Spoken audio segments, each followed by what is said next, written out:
Hello dear bankers, नमस्कार। आप सभी डियर बैंकर्स का स्वागत है JAIB समरी सीरीज में। और हम आपके साथ जुड़ चुके हैं आपके मॉड्यूल बी की नेक्स्ट इंपॉर्टेंट क्लास के साथ, क्लास नंबर 28 के साथ।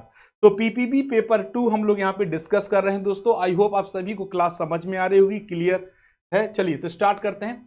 ये मेरा टेलीग्राम है, मेरा नाम है अरविंद सर, और आप हमारे साथ जुड़ सकते हैं हमारे Telegram JAIB CAIB by Arvind sir. ये टेलीग्राम है जिसको आप लोग ज्वाइन कर सकते हैं और अपने डाउट्स हमसे क्लियर कर सकते हैं। तो आज हम लोग बात करेंगे micro small and medium enterprises in India. Bharat में जो MSMEs हैं उनकी बात आज हम लोग करेंगे। तो अगर हम माइक्रो स्मॉल मीडियम एंटरप्राइजेस की बात करें तो थोड़ा सा हमें बैक चलना पड़ेगा। The policy for small tiny and village enterprises of August 1991 led the framework for government support in the context of liberalization. ठीक है, देखिए इनका कहना क्या है कि 1991 में अगर आप ध्यान से देखोगे 1991-92 में, अगर 1991-92 में हम बात करें दोस्तों, तो आपने देखा होगा LPG मॉडल इंट्रोड्यूस किया गया। Liberalisation, privatisation, globalisation. इससे हुआ क्या? सबसे पहले तो जो हमारे यहाँ की ऑर्गेनाइजेशंस थी उनको लिबरलाइज किया गया, यानी वो भी अपने फाइनेंशियल डिसीजन ले पाए। ठीक है, प्रिवेटाइजेशन, सरकारी ऑर्गेनाइजेशंस के साथ अब प्राइवेट कंपनियों को भी क्या दी गई, स्पेस दिया गया मार्केट में।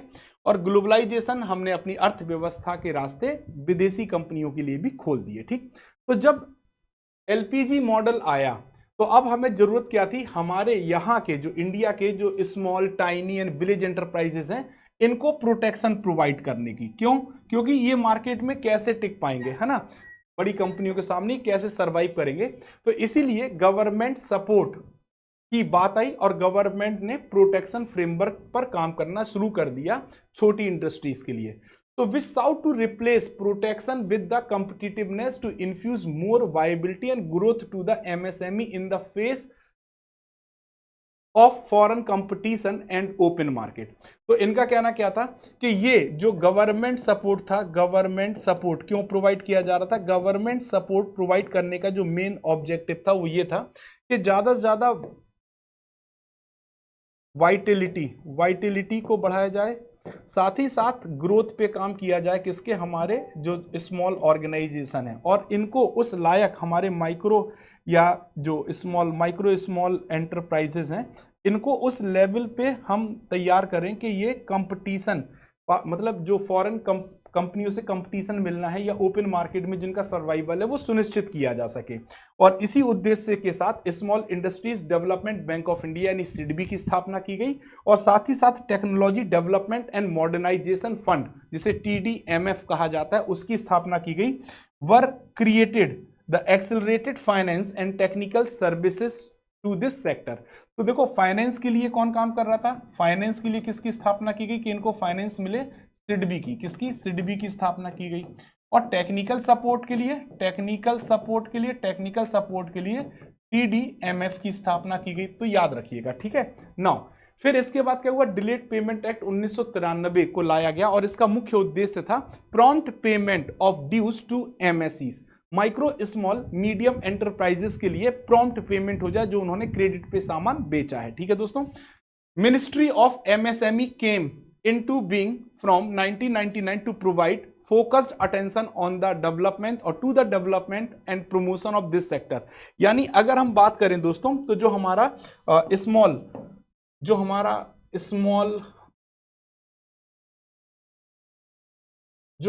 स्मॉल और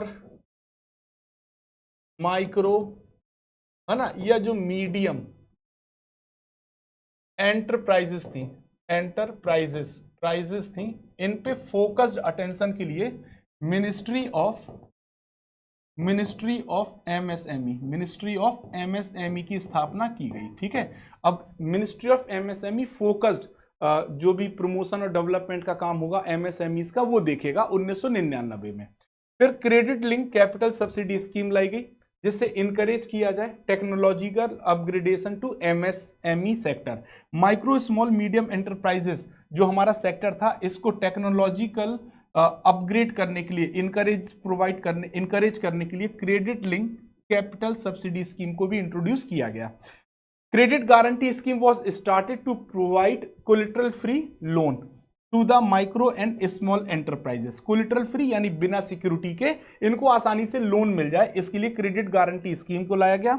और इन 2006 में micro small and medium enterprises act को ही इंट्रोड्यूस कर दिया गया, जिससे कि एमएसएमई सेक्टर को और ज्यादा क्या किया जाए, प्रमोट किया जा सके। ठीक है, तो कुल मिला के ये रिसेंटली डेवलपमेंट्स हैं किसके regarding, micro small medium enterprises के डेवलपमेंट के रिगार्डिंग। तो एक बार हम लोग फिर से फॉलो अप देख लेते हैं। सबसे पहले अगर हम बात करें दोस्तों, सबसे पहले बात करें तो 1991-92 में जो हमारा एलपीजी मॉडल इंट्रोड्यूस किया गया, उसके थ्रू जो हमारे स्मॉल और टाइनी विलेज इंटरप्राइजेस को जो समस्याओं का सामना करना पड़ रहा था, है ना, उनके पास कैपिटल नहीं होती थी, और अगर एलपीजी मॉडल आ गया तो फॉरेन कंपनीज और प्राइवेट कंपनीज जो बड़ी बड़ी थी वो इनको दबा देती, तो ये कहीं ना कहीं मार्केट में इनका सर्वाइवल मुश्किल हो जाता। और इसी सर्वाइवल से को मतलब इनको जिंदा रखने के लिए, आगे बढ़ाने के लिए, डेवलपमेंट के लिए, वाइटलिटी ग्रोथ की बात करने के लिए गवर्नमेंट ने इनको क्या प्रोवाइड किया, सपोर्ट।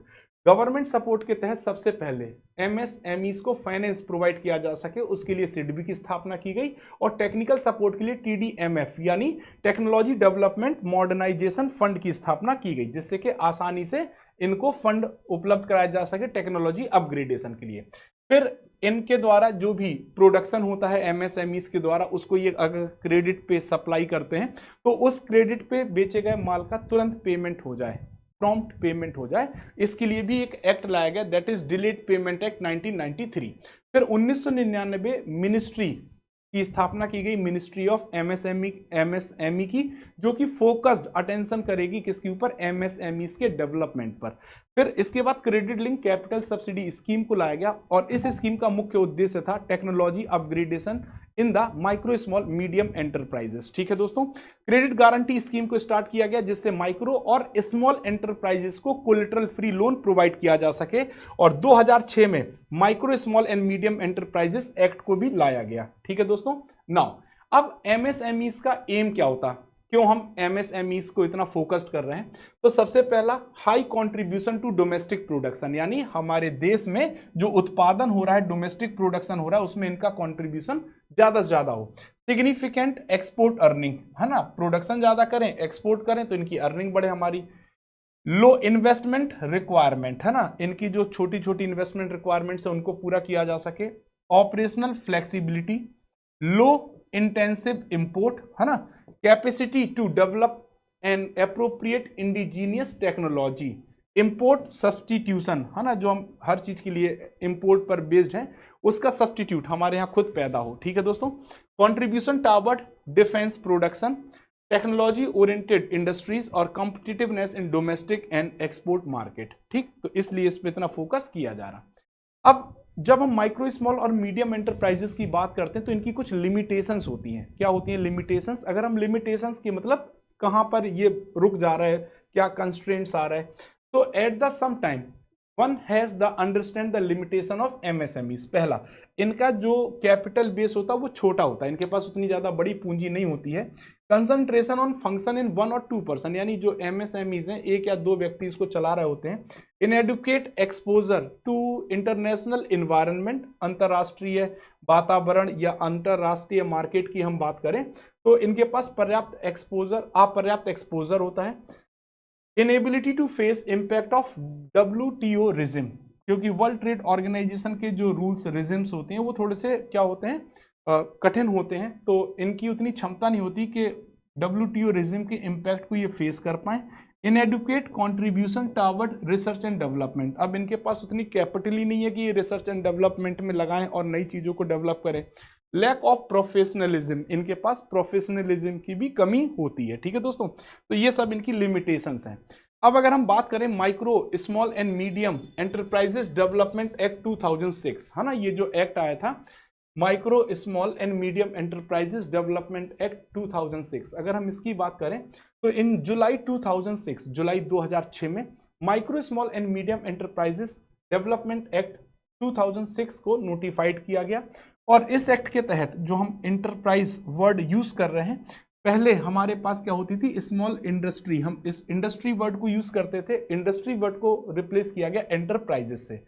पहले क्या होता था, जैसे हम कहते थे ना, जब अगर आप लोग जब बैंकिंग की तैयारी कर रहे होंगे तो जब आप जीए पढ़ते थे, जीए बैंकिंग, तो आप देखते थे क्या पढ़ते थे कि स्मॉल इंडस्ट्रीज को फाइनेंस कौन करता है, स्मॉल इंडस्ट्रीज को फाइनेंस कौन करता था, सिडबी। ठीक, अब ये इंडस्ट्रीज वर्ड नहीं मिलेगा आपको, ये वर्ड नहीं मिलेगा, इसकी जगह आपको मिलेगा माइक्रो स्मॉल मीडियम एंटरप्राइजेस को फाइनेंस कौन प्रोवाइड करता है, सिडबी। ठीक है, तो अब जो इंडस्ट्री वर्ड था उसको रिप्लेस कर दिया गया किसके साथ, एंटरप्राइजेस के साथ। ठीक है दोस्तों, फिर यहां पे क्या आया, यहां पे क्लासिफिकेशन ऑफ एंटरप्राइज, आप किस एंटरप्राइज को माइक्रो कहेंगे, किसको मीडियम कहेंगे और किसको स्मॉल कहेंगे, किसको माइक्रो, किसको स्मॉल, किसको मीडियम। ठीक है, तो माइक्रो स्मॉल मीडियम एंटरप्राइजेस की परिभाषा दो आधार पे दी गई। पहला जो आधार लिया गया वो लिया गया इन्वेस्टमेंट, किसके आधार पे, इन्वेस्टमेंट के आधार पे, और दूसरा जो आधार लिया गया वो टर्नओवर, किसके आधार पे, टर्नओवर। अब क्या होता है इन्वेस्टमेंट और टर्नओवर, तो अगर आप मान लीजिए 10,000 रुपए से कोई बिजनेस स्टार्ट करते हैं, 10,000 की कैपिटल से अगर आप कोई बिजनेस स्टार्ट करते हैं तो ये आपका क्या कहलाएगा, इन्वेस्टमेंट। ठीक, अब वो बिजनेस एक साल में जितना भी पैसा, जो भी रेवेन्यू जनरेट करेगा, जो भी रेवेन्यू जनरेट होगा, दैट इज कॉल्ड टर्नओवर, उसे क्या कहेंगे दोस्तों, टर्नओवर। तो हमारे पास गवर्नमेंट ऑफ इंडिया ने गैजेट नोटिफिकेशन 2119 जून 2020 में जारी किया, और जून 2020 के अनुसार जो हमारी किताब में है ना, जो डेफिनेशन दी गई है वो क्या है, माइक्रो की परिभाषा क्या है, what is the definition of micro enterprises. So micro enterprises उन्हें कहेंगे जिनका इन्वेस्टमेंट लगभग 1 करोड़ का है। ठीक, और टर्नओवर कितना है, 5 करोड़ से ज्यादा का नहीं है, यानी 1 करोड़ तक का इन्वेस्टमेंट और 5 करोड़ तक का टर्नओवर, यानी 5 गुना हो गया। ठीक है, फिर स्मॉल एंटरप्राइज किसे कहेंगे, नॉट एक्सीड ₹10 करोड़, 10 करोड़ तक का इन्वेस्टमेंट और 50 करोड़ रुपए तक का टर्नओवर। ठीक है दोस्तों, फिर मीडियम एंटरप्राइजेस किसे कहेंगे, जहां पर आपका इन्वेस्टमेंट 50 करोड़ तक का है और टर्नओवर 250 करोड़ तक का है। ठीक, तो ये हमारी 2020 के अकॉर्डिंग डेफिनेशन है। बट अभी 2025 में 2025 में निर्मला सीतारमण जी ने बजट में एमएसएमई की डेफिनेशन को रिवाइज कर दिया है। ठीक है, यानी अमाउंट को रिवाइज कर दिया है। तो अब माइक्रो एंटरप्राइजेस की जो डेफिनेशन दी गई है वो क्या दी गई है कि देखो, अब रिवाइज में जो इन्वेस्टमेंट है पहले 1 करोड़ था, इसको बढ़ा के कितना कर दिया गया, 2.5 करोड़। ठीक, पहले टर्नओवर 5 करोड़ था माइक्रो का, अब इसको बढ़ा के कितना कर दिया गया, 10 करोड़। तो अगर आपको बहुत आसानी से याद करना है तो पहले क्या चल रहा था, 1 करोड़ पहले क्या था, बिफोर और अब आफ्टर, मैं दोनों कंपैरिजन करके, पहले 1 करोड़ का इन्वेस्टमेंट था तो 5 करोड़ का टर्नओवर होता था, इन्वेस्टमेंट और टर्नओवर। ठीक है, टर्नओवर। अब क्या दिया गया है, अब इन्होंने रूल को रिवाइज किया गया, क्या कहा कि अब हमारा जो टर्नओवर है वो, सॉरी इन्वेस्टमेंट है वो 2.5 करोड़ है। ठीक, तो टर्नओवर कितना है, 10 करोड़ है, यानी पहले 5 गुना हो रहा था, अब 4 गुना होगा, कितना, 4 गुना। ठीक, ठीक है, 2.5 करोड़ का 10 करोड़। ठीक, फिर पहले क्या होता था, पहले हमारा माइक्रो की बात करेंगे, माइक्रो के बाद स्मॉल, स्मॉल का पहले इन्वेस्टमेंट हमारा 10 करोड़ था, है ना, अब इस 10 करोड़ को बढ़ा के कितना कर दिया गया, 25 करोड़। ठीक, तो पहले हमारा टर्नओवर 5 करोड़ था, इसको बढ़ा के कितना कर, 50 करोड़ था, अब इसको बढ़ा के 100 करोड़ कर दिया गया। ठीक है दोस्तों, तो आप ऐसे भी कर सकते हो कि यहाँ पे 2.5 गुना किया गया है, यहाँ पे 2.5 गुना किया गया है और यहाँ पे 2 गुना किया गया है। ठीक है दोस्तों, तो अब देखो पहले कितना था, 10 करोड़ था और 50 करोड़ था, अब कितना है, 25 करोड़ है और 100 करोड़ है। ठीक है दोस्तों, नया रिवाइज किया 25 और 100। फिर मीडियम एंटरप्राइजेस के लिए पहले 50 करोड़ इन्वेस्टमेंट होता था, अब 125 करोड़ का इन्वेस्टमेंट माना जाएगा, और पहले टर्नओवर 250 करोड़ होता था, अब 500 करोड़ का टर्नओवर माना जाएगा। तो अगर आपको पुराना भी याद है तो भी आप नया वाला क्या कर लोगे, अगर आपको पुराना भी याद है तो आप नया वाला याद कर लोगे और समझ जाओगे। कैसे, मैं समझा देता हूं, बिल्कुल आसान है, घबराइए नहीं।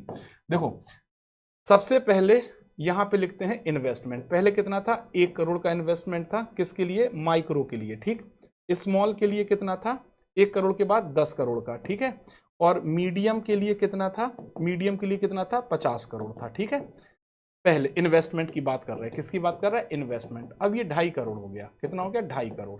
10 करोड़ का ये हो गया 25 करोड़, कितना हो गया, 50 का कितना हो गया दोस्तों, 125 करोड़। ठीक है, डन, इन्वेस्टमेंट डन।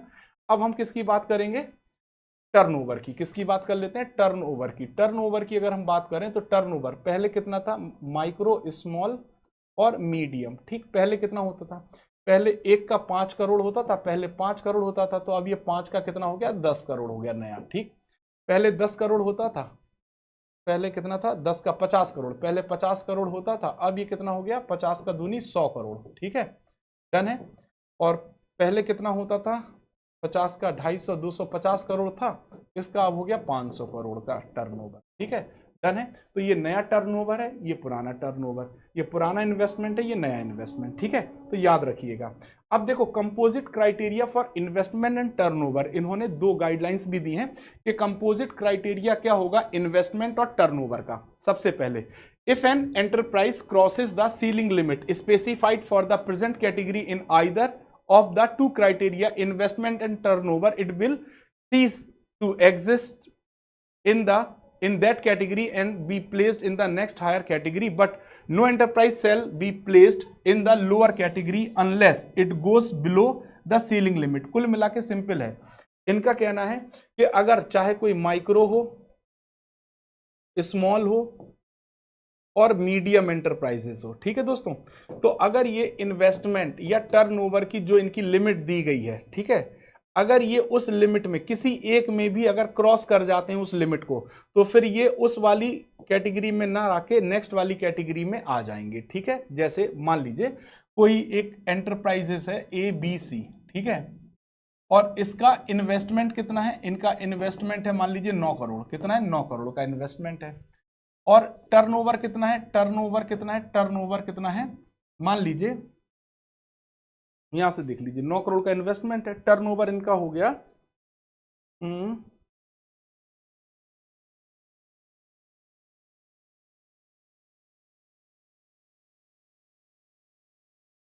मान लीजिए मैंने कहा 60 करोड़। ठीक है, ये है। अब अगर मान लीजिए ये इनका इन्वेस्टमेंट चला जाए 27 करोड़, ठीक, और टर्नओवर इनका हो जाए 65 करोड़, तो ये किस कैटेगरी में होंगे, ये 25 करोड़ की कैटेगरी को पार कर गए ना, और 25 करोड़ की कैटेगरी अगर पार कर गए तो ये किस में आ गया, पहले स्मॉल में था, अब किस में आ जाएगा, मीडियम में। पहले ये किस में था, स्मॉल में था, अब किस में आ जाएगा, मीडियम में। तो किसी एक का भी अगर इन्होंने लिमिट पार कर दिया तो ये फिर अपनी पुरानी वाली स्थिति से हटके अगली नेक्स्ट वाली कैटेगरी में आ जाएंगे, और तब तक ऊपर वाली कैटेगरी नीचे वाली में तब तक नहीं आएगी जब तक वो सीलिंग लिमिट से बिलो ना आ जाए। ठीक है दोस्तों, तो ये याद रखिएगा।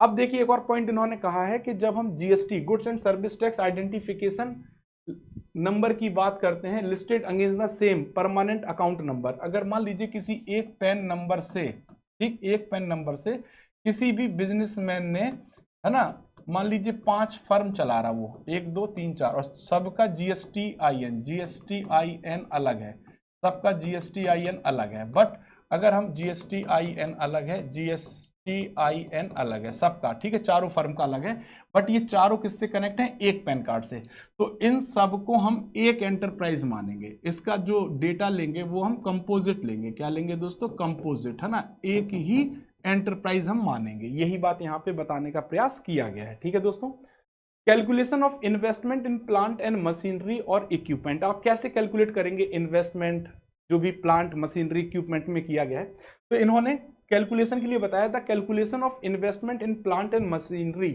और equipment will be linked to the income tax return of the previous year. यानी आपने जब पिछले साल का इनकम टैक्स रिटर्न फाइल किया था, ठीक है, प्रीवियस ईयर का इनकम टैक्स रिटर्न फाइल किया था, तो उसमें जो भी आपने कॉस्ट बताई थी प्लांट की, मशीनरी की, उसके आधार पे हम इन्वेस्टमेंट को कैलकुलेट करेंगे।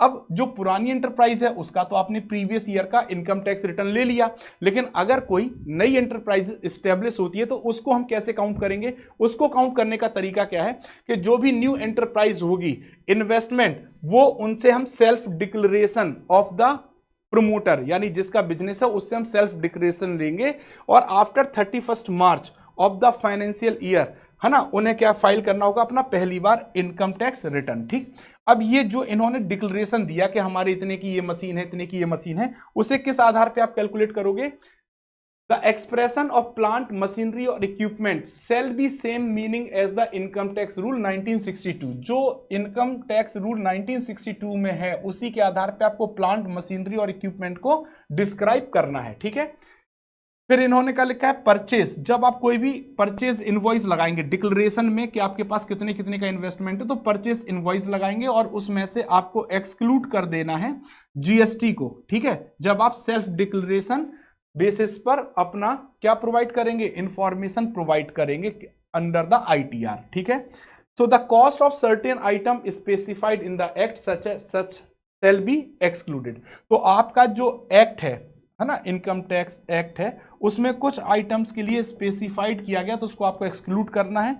And the online form of क्या उद्यम रजिस्ट्रेशन कैप्चर, आपका एक ऑनलाइन फॉर्म होगा उद्यम रजिस्ट्रेशन के लिए जो कि कैप्चर करेगा depreciate cost on 31 March each year. तो आपने जो भी मशीनरी यूज की है एक साल, उसमें डेप्रिसिएशन भी होता है, तो उसको आपको रजिस्टर्ड करना होता है कहाँ पे, उद्यम रजिस्ट्रेशन में। ठीक है दोस्तों, तो ये थी आज की हमारी क्लास। आई होप आप सभी को क्लास समझ में आई होगी।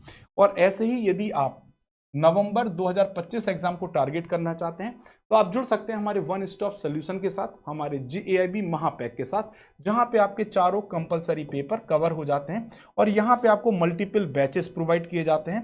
2000 plus live classes, 500 plus mock and quizzes, 200 plus class notes and 24/7 doubt support उपलब्ध है। तो 1 ईयर का अगर आप महापैक सब्सक्राइब करेंगे 3999 और 2 ईयर का महापैक 5999 में आप सब्सक्राइब कर सकते हैं। ठीक है, 6 मंथ की अगर हम बात करें तो 6 मंथ का महापैक 2799 में आप सब्सक्राइब कर सकते हैं। One stop solution for GAIB preparation. Now आप सभी के लिए खुशखबरी है, क्योंकि आप सभी के लिए हमारा GAIB MCQ बैच लॉन्च हो चुका है, जहां पर हम लोग यूनिट वाइज MCQs को plus case study based question को डिस्कस करेंगे हर एक सब्जेक्ट वाइज। ठीक है, तो यहाँ पे नवंबर 2025 एग्जाम को टारगेट करके ही ये बैच लाया गया है। और इसमें सबसे बड़ी खूबी ये है कि आपका जो GAIB फाउंडेशन बैच है, जहाँ पे हमने कंसेप्ट्स की बात की है, ठीक है, तो आप जब MCQ सॉल्व कर रहे होंगे, केस स्टडी सॉल्व कर रहे होंगे, और अगर उस यूनिट के कंसेप्ट में अगर आपको कोई डाउट है तो आप इस बैच के थ्रू उसको क्लियर कर सकते हैं। यूनिट वाइज आपको फ्री दिया जाएगा ये बैच इसके साथ, और इस बैच की जो लीस्ट कॉस्ट है वो 2499 आपके लिए उपलब्ध है। ठीक है दोस्तों, नाउ GAIB फाउंडेशन बैच और फाउंडेशन 2.0 बैच भी आपके लिए उपलब्ध है। अगर आप सिर्फ कंसेप्ट को ही टारगेट करना चाहते हैं तो 1999 में आप फाउंडेशन 2.0 बैच को या फाउंडेशन बैच को सब्सक्राइब कर सकते हैं। अगर आपका इंडिविजुअल एग्जाम रह गया है तो आप इंडिविजुअल बैचेस को भी सब्सक्राइब करके अपने इंडिविजुअल 1 या 2 पेपर को भी क्वालिफाई कर सकते हैं। बैंकर से सेट ऑफ 4 बुक्स आपके लिए अवेलेबल हैं दोस्तों। इन बुक्स की खासियत क्या है दोस्तों, कि इनमें एग्जिस्टिव थ्योरी आपको मिलेगी, हिंट एंड सोल्यूशन मिलेगा, क्वेश्चंस विद केस स्टडीज और mind map and quick revision. Least price में आपको ये बुक्स अवेलेबल कराई जा रही हैं 1224। अमेजॉन और फ्लिपकार्ट से आप इन किताब को सब्सक्राइब कर सकते हैं। साथ ही साथ यदि आप हमारे कोर्सेज को अपने सीनियर्स को, अपने कलीग्स को, अपने जूनियर्स को रेफर करते हैं तो रेफरल के थ्रू जो भी उन्होंने कोर्स खरीदा होगा उसका 10% अमाउंट आपके PW वॉलेट में आ जाएगा। आप इसको यूटिलाइज कर सकते हैं हमारे PW कोर्सेज में, या फिर आप UPI का यूज करके अपने अकाउंट में भी ट्रांसफर कर सकते हैं। साथ ही साथ आपके पास यदि PPB से रिलेटेड कोई भी डाउट है तो आप GAIB CAIB by Arvind sir हमारे टेलीग्राम पे जुड़ सकते हैं और अपने डाउट हमसे पूछ सकते हैं। तो थैंक यू वेरी मच दोस्तों, आज के लिए बस इतना ही। आई होप आप सभी को समझ में आई होगी क्लास। तब तक के लिए धन्यवाद, थैंक यू।